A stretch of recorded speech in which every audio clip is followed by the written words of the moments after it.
Welcome back to the Jebus family, guys. Today we're going to do another storage unit breakdown. This time we're going to do that $250 storage unit we recently purchased with all the Department 56, the Beanie Babies, and all those collectible things in there. We're going to go through and count up the total expenses and the total money made and see what the profit was because I have no idea yet. Let's do it. All right, so we got us a blank spreadsheet here and we are ready to start. Let's start with the most obvious expense, and that is the storage unit. Oops, not unit cost, and we want it for $250, but if we go here we can see after all fees the actual total cost was $290 because you have to pay an extra $40 for the buyer's premium and taxes, so the actual total cost was $290. And then this one's a little different. Usually I don't have to buy boxes, but because this one had so much of the Department 56 and bigger items than usual, we ordered $122 worth of boxes from Walmart. It was $121.96 or something delivered. So we're just gonna call it $122 because a lot of that stuff was huge and needed big boxes. And because I like to film these videos in parts instead of doing it all at one time, we ended up renting the unit for a month because that's just how I like to do it. And luckily they were doing a half off there at Public Storage, so it was only like $93, $91 or something like that. So we're just gonna put in there $94, and then we're gonna go to gas. And this took us 2 trips to get out there. There's actually one more trip in there, so I gotta go back probably tonight or tomorrow.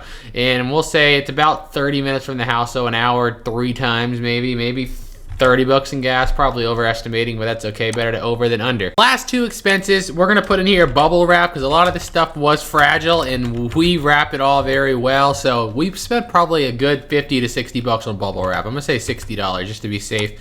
And then the last expense is the help. So as we said before, Brandon's girlfriend Rachel does the listing and the packing and the shipping of this stuff, so we pay her a rate, and that was $860 for the 3 auctions. So in total, that $250 unit actually cost us $1,456. Now let's go into the fun part. How much money did we make from it? So we're gonna start with the lowest stuff, which is the Facebook video. So we've made 2 videos out of this unit. So we're gonna do Facebook video 1 and Facebook video 2. So let's go over to Facebook here. Number 1, I think, was this one right here. So we'll go in there and see what it generated. This one made, see, $122.30. $122.30. Facebook videos just don't generate much money. Like I said, they're all kind of average. Unless they randomly get picked up and go viral, then they make a lot of money. But if they don't, they're kind of just meh, average. So we have that one. And then we have, where's the second one? Right here. Here's the second part to that on Facebook. And the second part, it didn't even make $100. It made $96, go away, and 56 cents. $96.56. See, Facebook is just not that profitable. But then we're gonna go over to YouTube. YouTube is a lot better because neither one of these videos did like spectacularly well, but they all did okay. So we'll go to YouTube and then we'll go to Whatnot because we ended up doing 3 Whatnot auctions from this one unit. So there's a lot of collectibles in there. We're gonna do Whatnot 1, Whatnot 2, and Whatnot 3. First, we're going over to YouTube. First video of this unit is these 2 right here. So this one's number 1. We can click on that and see that it generated $1,907.57. So let's go in there and put 1,907, and what was the change? 57.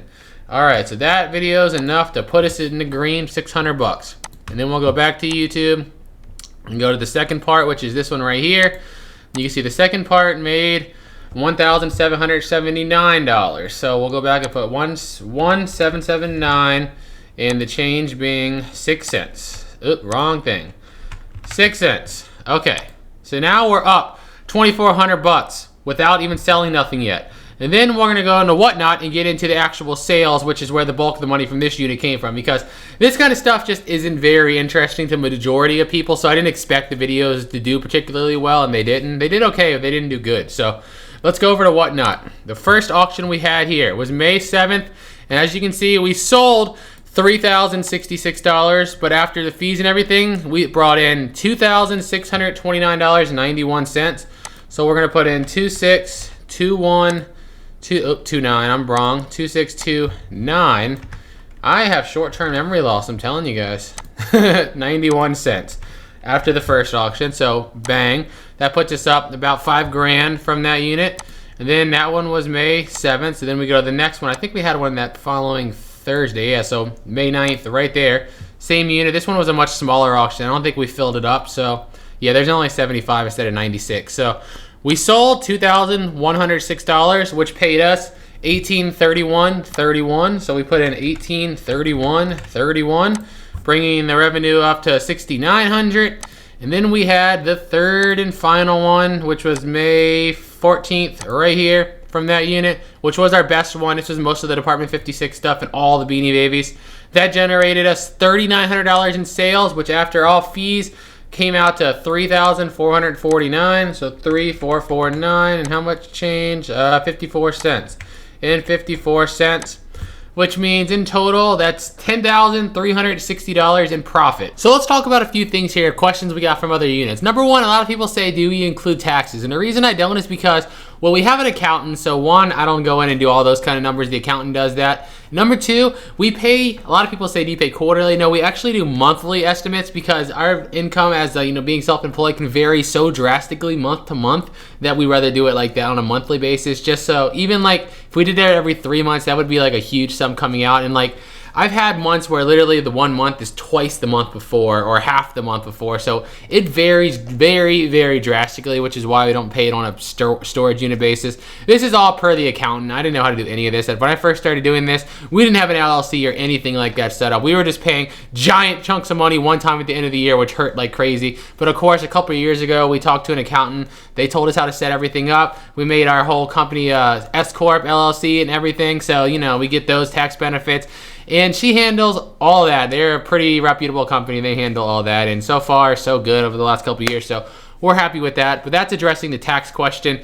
Number two, the other question everyone says is, do you include your labor? And I don't even I just don't like including hourly labor because I don't know what I put into it. I don't count. I'm just not an hourly person. Like I said, to me, that's just this sounds mean. I'm not trying to say it in a bad way, but it's an outdated system if you work for yourself. I just don't recommend it if you work for yourself because literally I could have 1 week where I work 0 hours and still make a crap ton of money in the background. And I can have 1 week where I'm working 18 hours a day, 7 days a week, and it doesn't do that well. It's just so back and forth that it's just nearly impossible to calculate. It really is. So that's why I don't even take it into consideration because when people ask me how much do I work a week, I literally tell them between 0 and 100 hours, and they think it's funny, but it's like, that's the honest truth. I have weeks where I do nothing, and I have weeks where I barely sleep because I'm working the entire day. So I don't know how to calculate it. And plus, I don't know when my hours go into this unit or when the hours go into that unit, this unit. It's way too complex. All I know is we've got it down to a well-oiled machine and a science, and it's working wonderfully.